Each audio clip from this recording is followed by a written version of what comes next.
But true to form, there's a lot of, with anything that's FNAF related, there's a lot of small things in there that are catching my attention as it relates to like timeline and lore reveals that I'm trying to wrap my head around and think how it fits into kind of what we've assumed how this series has worked so far. But sometimes there, like when you're reading stuff, there's sometimes just like details that are included that I like make a mental note of and that like stick out. Like for instance, one that just came to mind that I read yesterday as I was reading about the FNAF 3 section.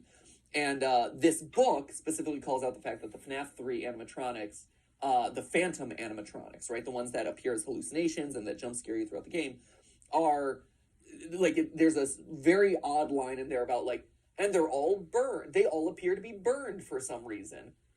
And it's like, well, why would the FNAF 3 animatronics be burned? Because as far as we know, like, first off, it's a weird thing to call out because no one's ever really thought about it or talked about it. I think all of us, you know, FNAF theorists, if you do bother to think about this stuff, have assumed that details like that are like, oh, they're ghost animatronics. They're old. They're decrepit. They are falling apart. Right. This is like a ghostly effect that has been thrown on them because they're decayed at this point.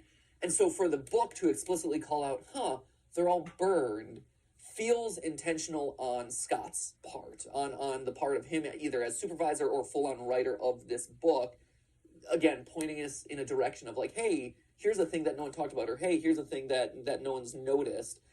But the reason that matters is because FNAF 3 is like the first, there's 2 times that things burn in this series, right? It's FNAF 3 and FNAF 6. FNAF 3 is the Fazbear Frights burns down in an attempt to basically, they say it's a failure, but basically we assume it's an attempt to kind of get rid of Springtrap. But wait, at the end of the game, it's revealed that he's still alive.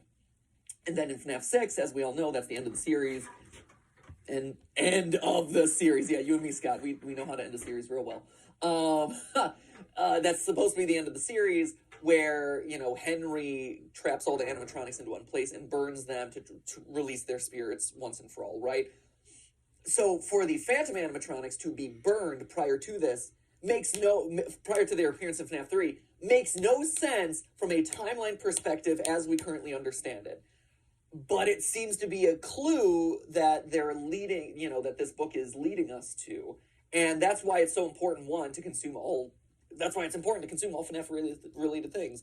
But two, you know, I'm constantly like having to re-question and reassess everything that I know about the series, which is why this iceberg thing that we've been doing over the last couple uploads has been really fun and educational for me, because it's taught me a lot about this series, especially as we go into Security Breach. I hear